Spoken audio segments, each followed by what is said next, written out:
Welcome back to another episode of the Real Life Caddie podcast. This is episode number 129. I'm here with Mike Zabbo. How's it going, Michael? It's going well. Good to be back. What do we have on offer today?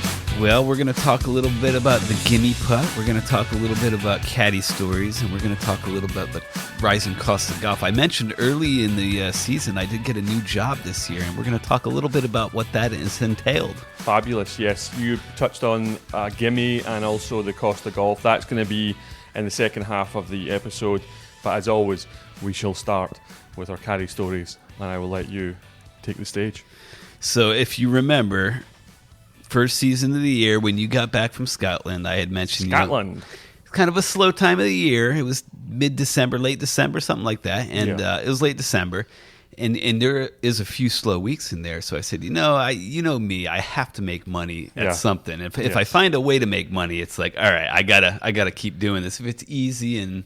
Are you sure you're of Italian background and not something else? I hear you. But anyway, so I started doing, the rideshare apps and driving people around. Before, during COVID, I did like the Uber Eats and the DoorDash because I didn't want to ride people in my car. But I found out it's a lot more lucrative when you're carrying actual passengers.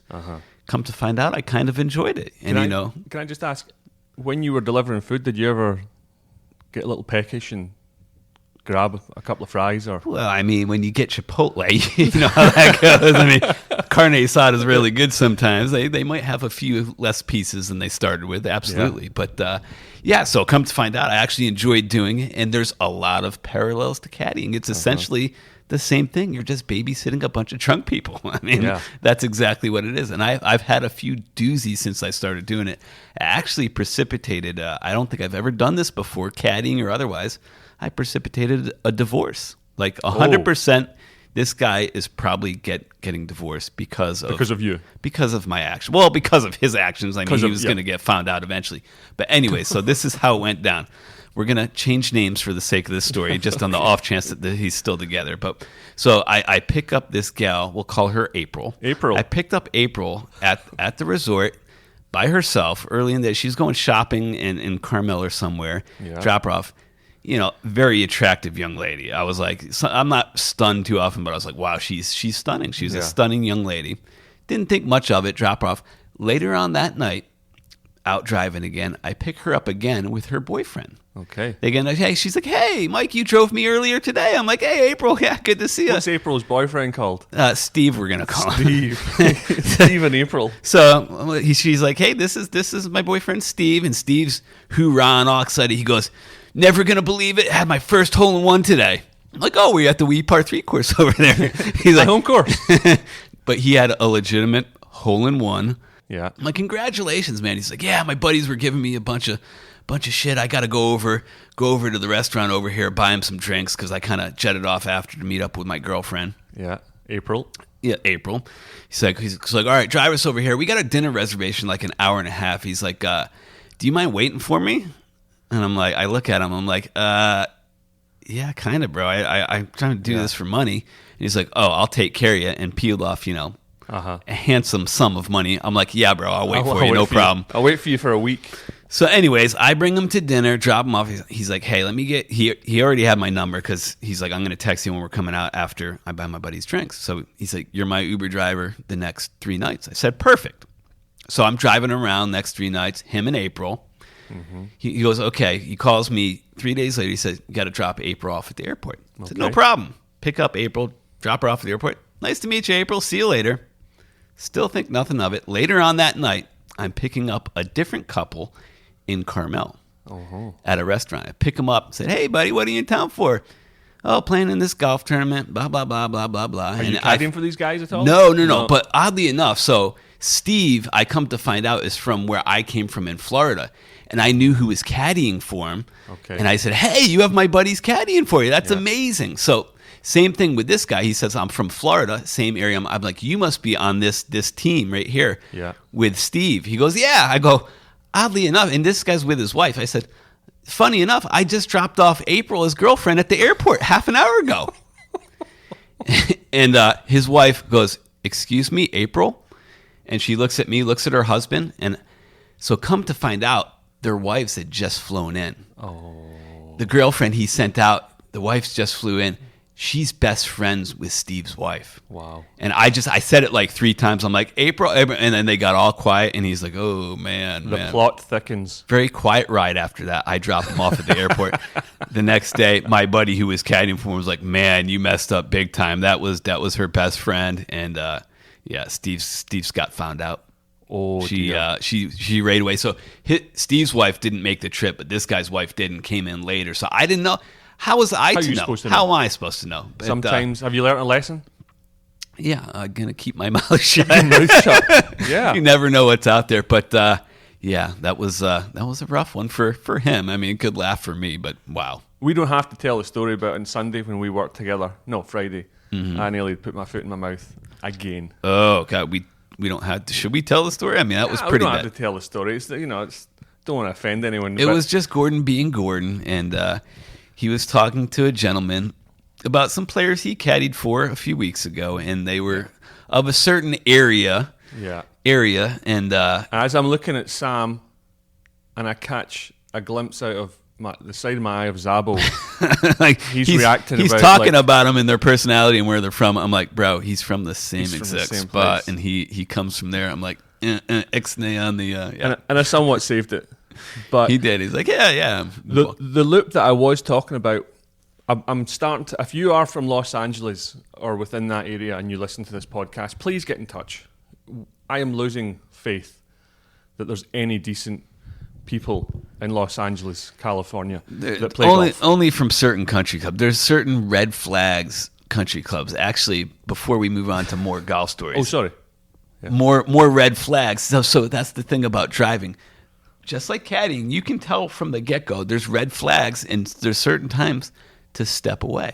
This happened on St. Patrick's Day. I was picking up at a bar, and you can tell when you're caddying the red flags, and you're like, oh, I'm staying away from that group. And I'm picking these 2 guys up, and I knew. I'm like, oh, just drive away. But it was a decent fare, so I didn't drive away.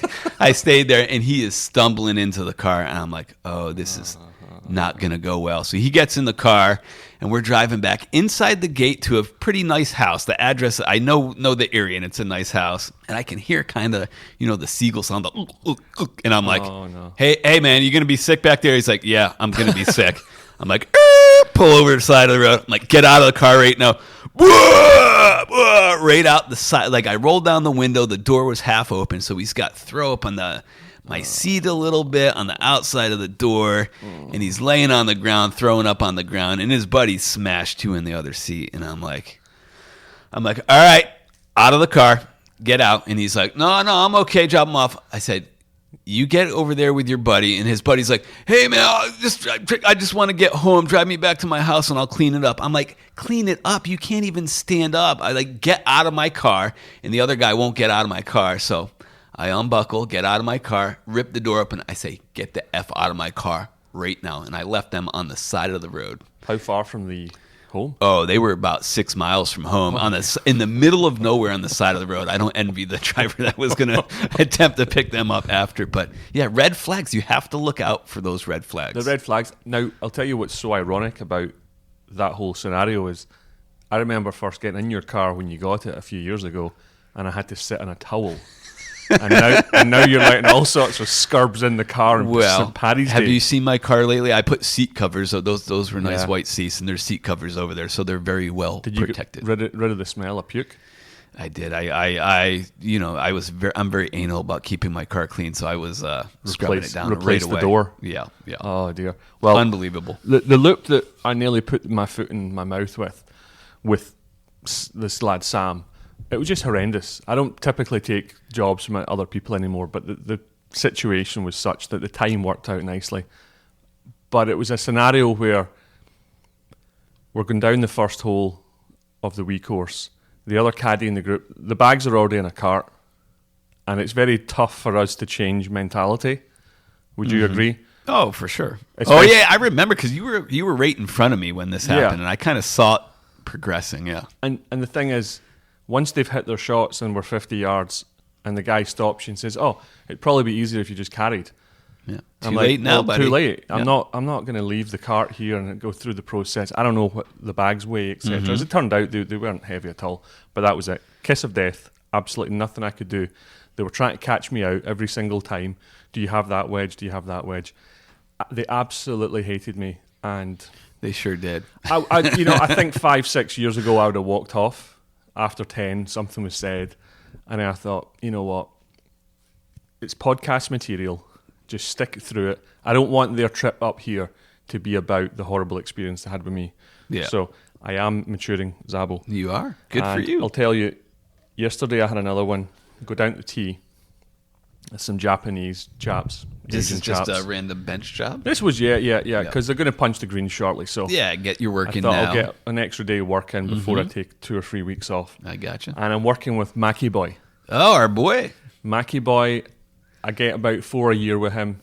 Absolutely tremendous. He's a lot of a great guys. caddy. He's the knowledge, the wealth of knowledge this guy has. Oh, it's amazing. Yeah, it takes a special person, but yeah, I mean, for the right person, he is the perfect caddy. I'll often tell the players, because they look at him very weirdly in the first hole, I say, listen, just stick with it, because if you listen and try and exactly. work through all the bullshit, there's a For lot sure. to learn. 100%. But there's one chap who says, oh yeah, I said, are you all from where? And he says, well, they're Japanese.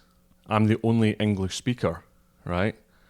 Was he also Japanese, though? No, I says, okay.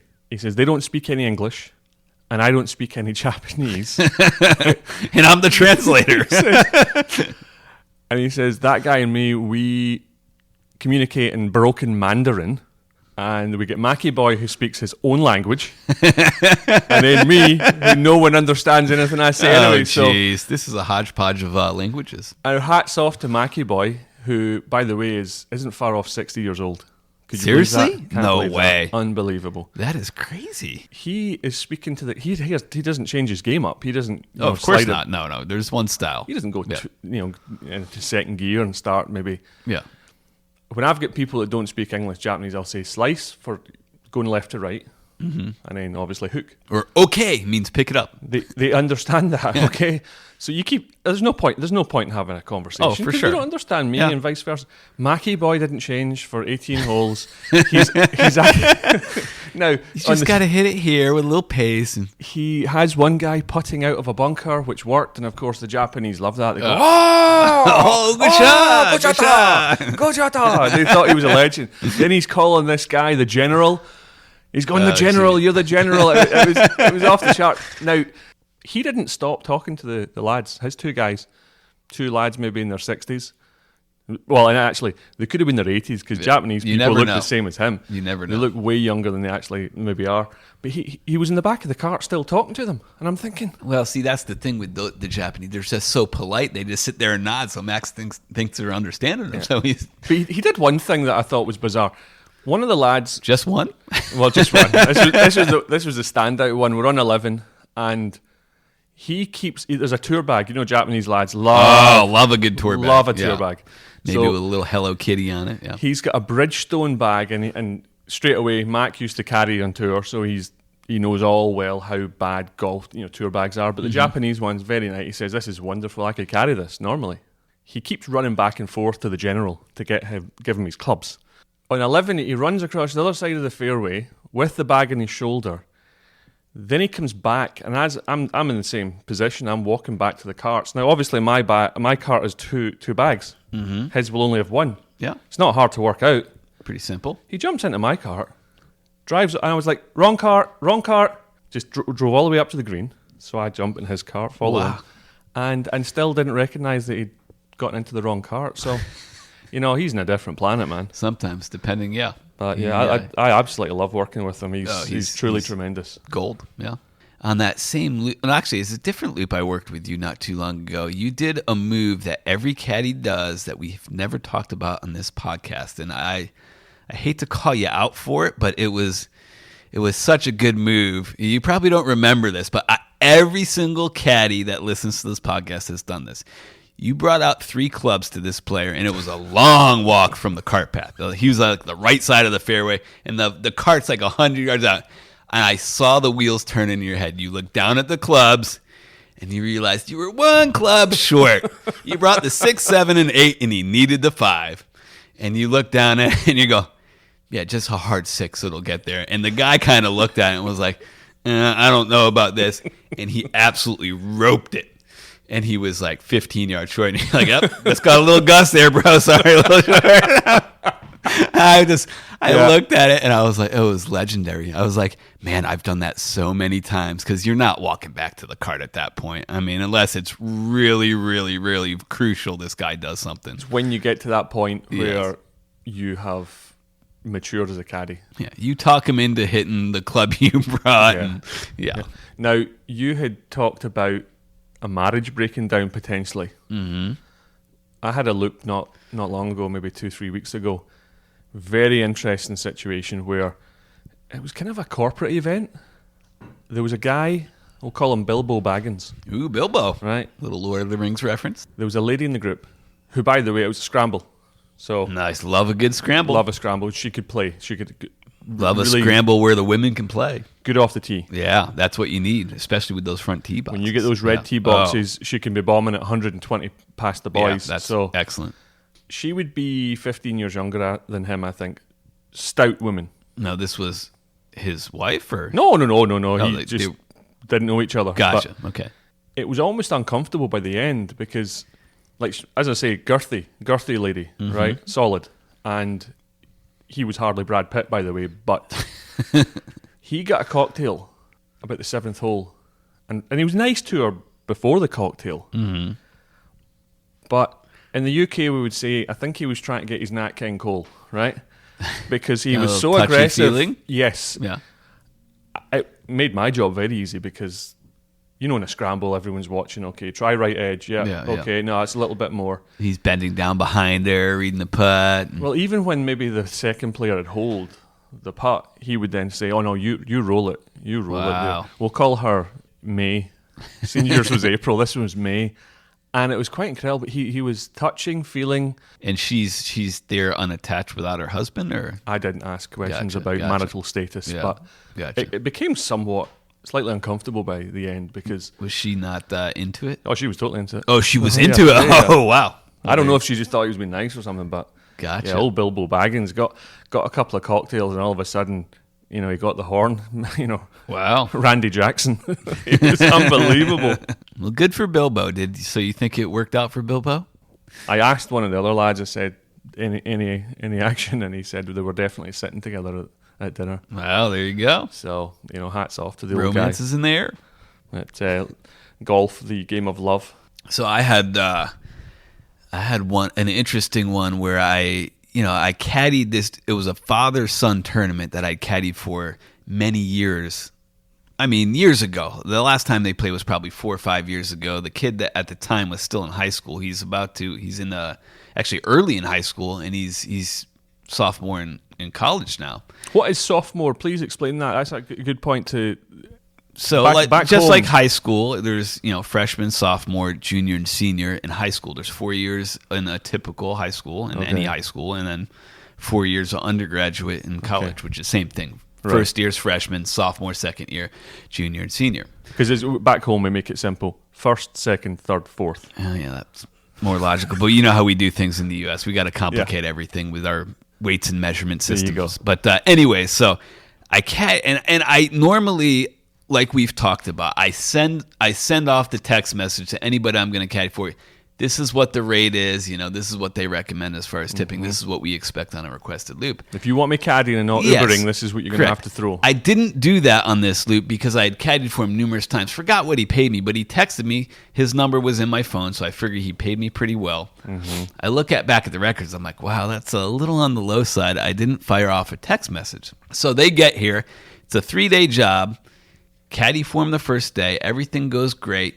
And he gives me a large sum of money with kind of an odd number mixed in. So it was like many hundred with a couple of extra 20s or whatever. So I was like, that's kind of a red flag. I'm like, based on what you've paid me previous, you think you're paying the bag fee here. Something went haywire. You think you're paying the bag fee and then tipping me on top of the bag fee. Yeah. So I'm like, I'm not going to let this go for 3 days because you see the writing on the wall with that. That's going to happen. They're like, whoa, I didn't know I was paying this. So I said, wait a second, that opens a door for me. I said, a long-winded text message. I could read it to you, but the gist of it was, look, you paid me this amount of money. That leads me to believe you didn't know that you're paying the bag fee in the pro shop. They wouldn't set me out there unless you paid the bag fee. This is what we usually make. While that number is not unusual, yes. It's a little high, and it's kind of unusual, the number you paid me. I said, this is what we normally make on a loop, which was much higher than he was previously paying me. Yeah. So I told you, between this range. And he sent me a text message back. He goes, oh, don't worry, you did a great job. He's like, keep that today. We're all good. You earned that money. And the next day he told me, you know what? I didn't realize I was paying that money, but it's good to know what I should be paying. Oh. So I was able to slide the late text message in there and saved me many hundreds of dollars, which was nice. Well, yeah, I think experience... The regular people come out. They know what a good caddy can add to the trip. Mm-hmm. They know the deal. I know you got into it on Twitter with a guy. I did. Yeah. You know what? And this guy on Twitter was bitching about caddies make 2 to 3 to 4 times what the maintenance crew in the golf course is making. That's just not right. Caddies shouldn't be making this. You don't hold back. This is the same sentiment echoed by a lot of golf professionals, certainly where we work, and other places too. If you don't like the lot you have in life and where your position is, get a different job. If you're so jealous of caddies, become a caddy. Mm-hmm. My dad was a doctor. My brother was a lawyer. They make many hundreds of thousands more dollars than me. I didn't go to medical school. I didn't go to law school. I don't have a finance degree.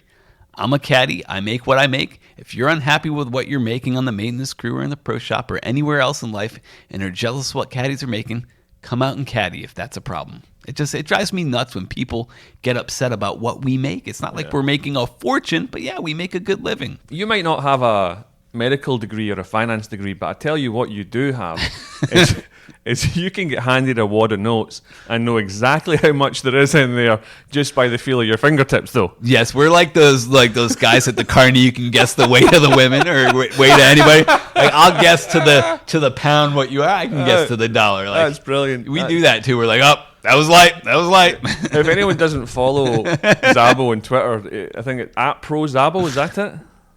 At Pro Zabbo, yeah. There you go. He does. He doesn't hold back, actually. You can check out my replies to a lot of comments. He's pretty aggressive. So, right. Sometimes they have to be. I get some more stuff written down, but that's going to have to wait for another episode because we have a quite lengthy mailbag questions section. So I like mailbag questions. After a quick message from our sponsor, Big Game Golf, we will move on to our mailbag questions.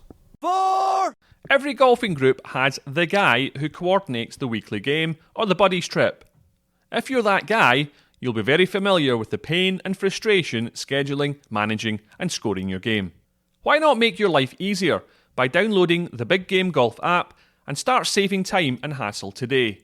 Whether you're a caddy wanting to engage more with your golfers, a pro shop wanting to get out of running the weekly game, or you're that guy wanting to streamline the process, Big Game Golf is here to help you. The app has over 30 games, so there is no need to keep playing the same boring games with your mates week in and week out. The app is also fully integrated with the USGA, so every player's handicap will automatically be incorporated, which saves time and, more importantly, sandbagging. Simply choose your game, keep score, and the app will do all the calculations with live scoring, leaderboards, and contest results. Big Game Golf will even text players the final results. So start improving your golf experience today by downloading the app, Big Game Golf. Now, Zabbo, we have some very, very good mailbag questions. Love a good mailbag question. Let's hear them. A couple of them have a little bit of meat and gravy to them. They have a little bit of body like that guy, that girl that Bilbo Baggins was trying to bag. First one. Should the sandy par be rewarded? Let's be honest. The guy put the ball in the bunker in the first place. Why should we reward him or congratulate him for getting a sandy par? That comes from a Pat Quinn in Fenton. It's in Missouri. Well, what kind of reward is he talking about? You want a cookie? What do you want? So people will always say, oh, great sandy. Or if they're playing games like junk, you'll get... Oh, yeah. It's an extra dot when you're playing junk. I mean... But people make a big thing about it.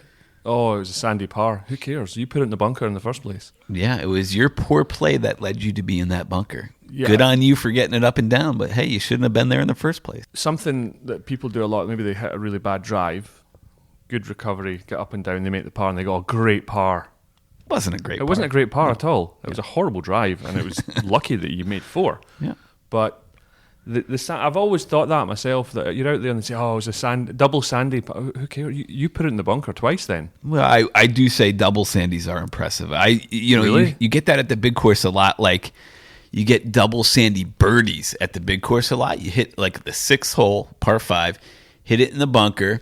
They have a good lie where they can get a club on it, get it up near the green in one of those left bunkers, and then put it on the green and make the putt. That's a double sandy birdie, a rarity, but it does happen.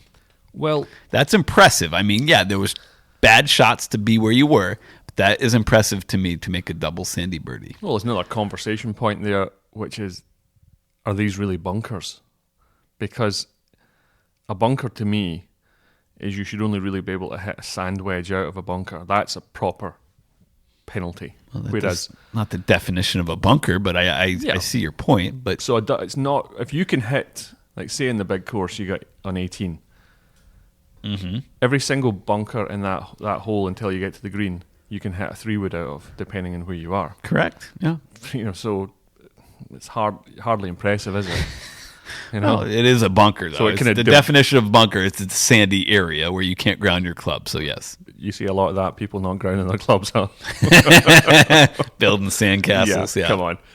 I've seen you around the course, but to answer your question, Pat, if you're playing a match where 2 points for a par, you have the Poli. That's an ever popular one. Barky, when you hit a tree and make a par. If you lose points for hitting it in the water or 3-putting. Snake, yeah. There's great variations of what they call trash. Yes. And a sandy par is rewarded. I think that's shocking.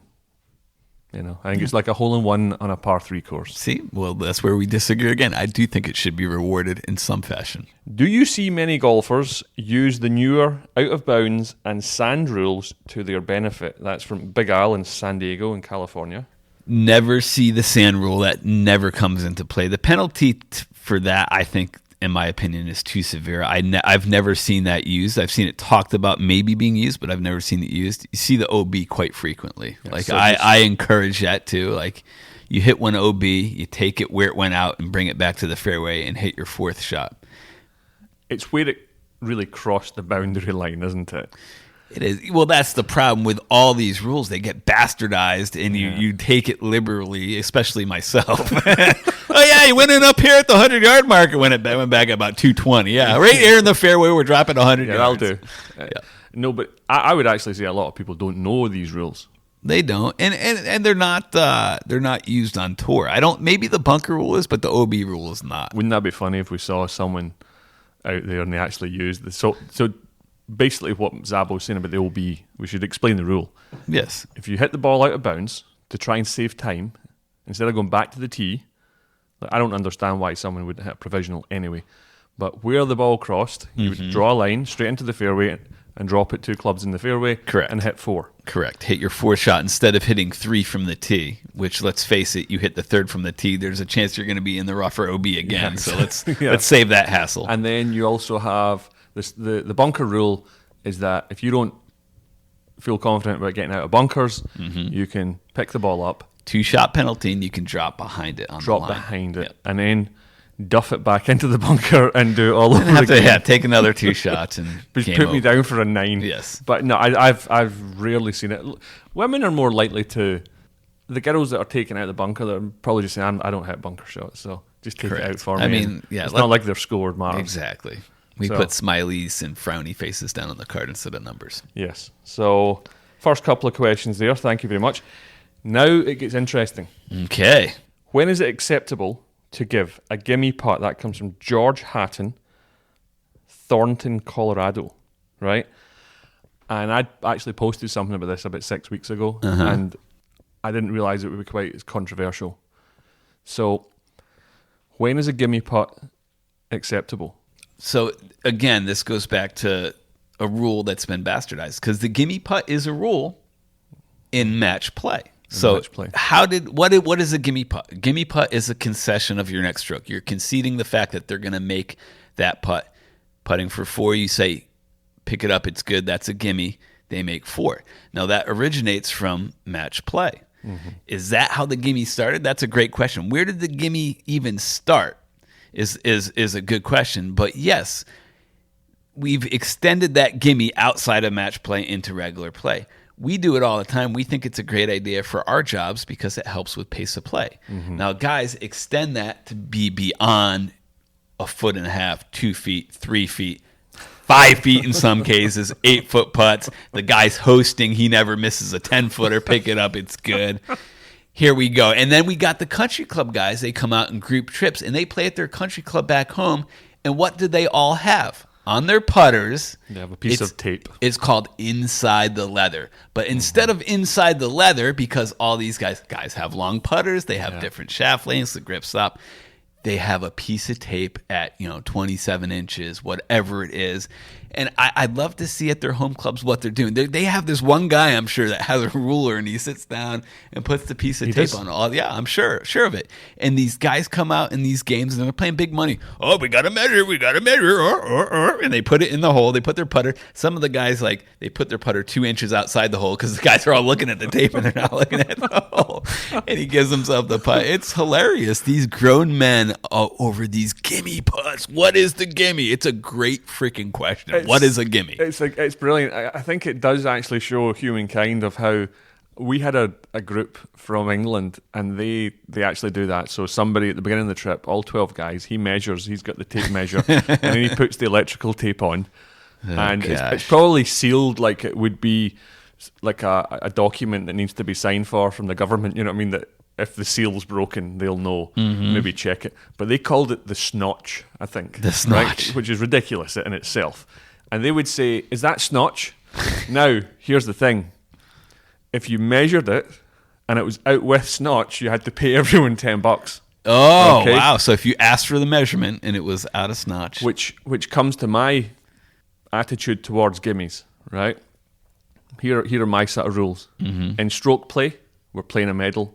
There are no gimmies. Yeah, put the ball in the hole. Now, again, in America, I've always noticed guys are going, I'm going to post my score, and I'm thinking, you gave yourself 125 feet of putts today. You hit the nail on the head there. How can that possibly, you can put your scorecard in, because we don't do that back home, but we're more, it's been more purist back there. I love the gimme. If someone asks if it's good, it's never a gimme. If you have to ask, if you have to beg, and there's a lot of, you know who you are out there, folks, you don't get it. My response to that invariably is always, it's not bad, because they go, is that good? I go, it's not bad, but you're going to be putting it if you're asking, so yeah. Well, if someone says to me, is that good? I'll say, not anymore. Yeah. If it's a gimme, and then you then go ahead and try and putt it. Oh, that happens so often. Well, sorry, it's no longer a gimme. That's another good question. What percentages of gimmies do you think would be missed? I bet you it's 20, 30%. I'd go 50. You think half? Yeah, I mean, a lot of these gimme putts are 3-4 feet. It's like, come on, bro, this guy hasn't made a 3-footer in 2 days. So that would be in Scotland. I think that is actually an unwritten rule where and let's be honest, Scottish people wouldn't give you the time of day, right? Let alone a putt. If you get a gimme, you take it, because if you don't take it and you try and putt it and miss it, it's off the table. That deal has gone. That deal has expired. So my experience is most regular female golfers, if they were a ghost, they wouldn't give you a fright, so there's no chance they're giving you a gimme. They want to hear it hit the bottom of the cup. And that's actually another good point, too. I'd say the majority of female golfers hole more putts than the men. And I would say, because back at their home clubs, none of the women, we're not giving that back at my home club. I'm not giving it. But I would say 70%, I mean, it's tough to assign them, but I would say about 70% of handicaps are invalid due to the gimme putt, because these guys don't hole out putts. Just so you know, Zabbo does not have a degree in maths or economics. He just plucked that number from the ceiling. I'd bank on it. 70% at least. Yeah, bank on it. So that's I could not believe the feedback. It's like 650, 700,000 people looked at that post, and there were thousands of comments. It's a hot topic. I mean, the gimme. What is the gimme? The gimme putt varies from group to group so wildly. It's ridiculous, and it doesn't reflect your accurate score. If you're giving putts all day, it doesn't reflect what you shot. It doesn't. The other thing, though, Zabbo, is people were asking, is it for birdie or is it for par? If it's for birdie, no. If it's for par, it's okay. Par or worse, it's okay. Yeah, you got to hole out birdie putts, even if it's a foot. And they go, you got to earn it. And I'm thinking, okay, it's a 460-yard par 4. He hit driver, 5-iron to 2 feet. I think he's earned it. That was the earning part of it, not the 2-footer or the 18-inch putt. And that's what's so obscure about people's thinking, in my opinion. It does get given more when it's for a 5 or a 6. If it's for a 3 or 4, we got to put those out. But if it's for a 5 or a 6, well, it really doesn't matter. I mean, what did you get in that hole? Oh, what's the par? What does it matter? You got what you got. You got a number. Really, really sort of interesting feedback in that whole one, and it was something that grabbed legs. I'll tell you one thing though. Every time I've played golf with wee Eddie O the pro, he's never taking a putt. He holes out everything because he's a professional who plays for money, and he knows you have to get the ball in the hole. That's the name of the game. You get the ball in the hole, and you rarely see him miss anything inside of 4 feet because he does putt them all out, and he practices. But there you go. That's a great question. When is it acceptable to give a gimme? So I think we figured it out. Anytime you want. Yeah. Unless you're playing for a score. Exactly. If you want a legitimate handicap, putt everything out. We had a guy in this couples tournament the last few days. He wouldn't give anything.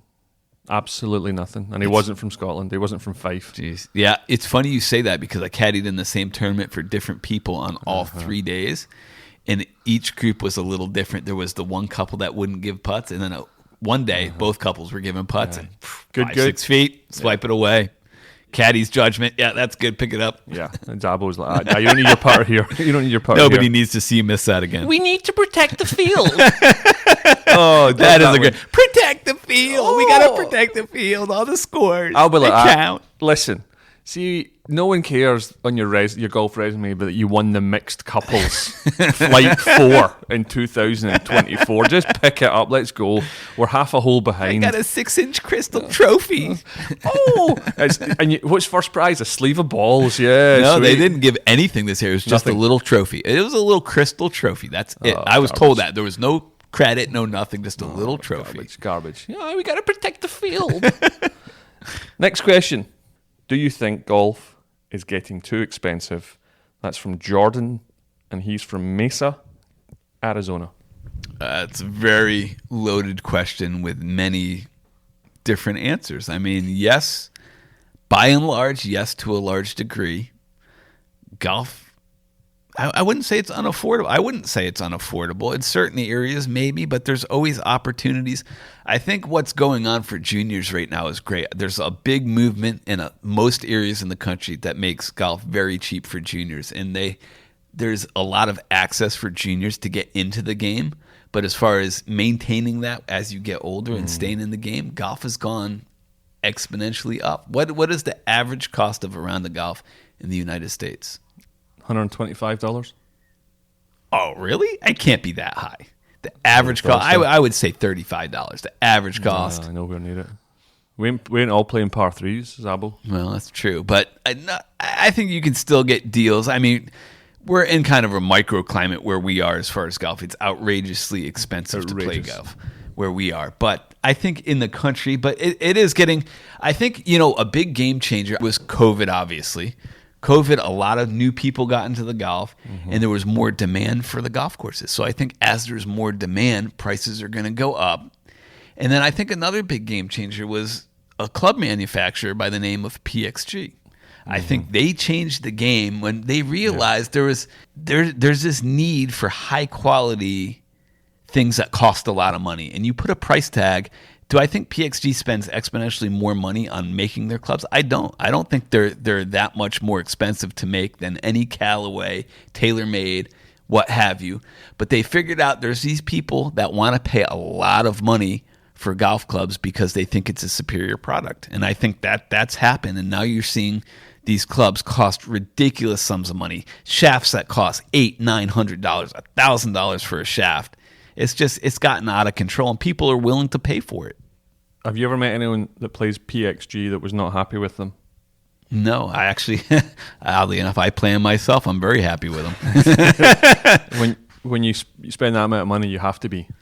It's but true. it's totally gimmicky. It is very gimmicky. But what they realised, they've changed the business plan because they realised that they could only attract 5% of golfers, maybe less. But that's all they need because there's those 5% that are willing to pay those prices for those clubs. Well, to grow your business, they had to change it and offer much cheaper clubs. That's that, true. Let's be honest, Yeah, look exactly the same as the premium.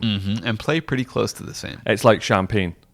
So I would have to say golf's out of control, and I have a massive worry about the future of where it's going to come from, like where the young guys are going to come from. Now, it's certainly an issue more in America than it is, say, back home.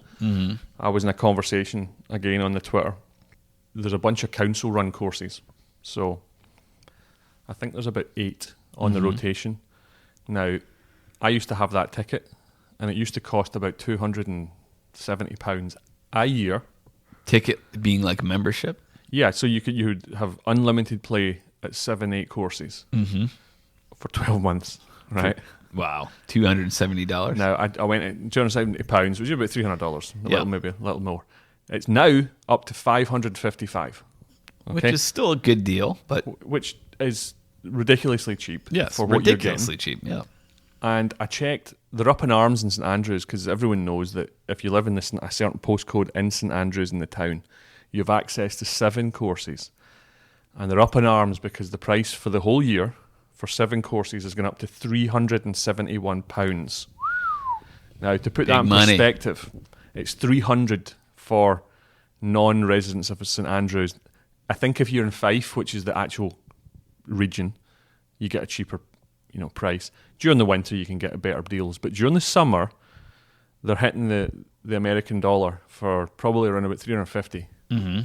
Now, you go to places like Turnberry, where I grew up. To play one round. One round. You start going up to like £450 if you're not staying at the hotel. Yeah. Kingsbarns, 400. Crossing Ireland, Portrush, Ballybunion, they're all hitting that between £300 and £400. They're high-end courses, yeah. Over where we work, it's absurd. $600-700, soon to be maybe $1,000. I mean, I think TPC Sawgrass is like $750-800. It is. I mean, it's crazy. Unlimited food and drink. So the golfer then has to make the decision: do I stay sober and try and shoot a good number, or do I get my money's worth and get absolutely ripped? Man, that's a tough choice. You know what I mean? Like that's right in there. But I think it's like, to me, it's price gouging. One of the local country clubs here, if you're unaccompanied. So the guest fee is about, if you play with a member, is about 220. It used to be 110, so it's doubled in 2 years. And then if you're unaccompanied, it's $750. It's $3,000 for a foursome. Plus, you got to take a caddy, and you don't. If you're not with a member, I don't believe that you would have access to the same facilities. And you're just thinking to yourself, where's that money going? Well, I'm of the opinion it is what it is. If they can get that, good on them.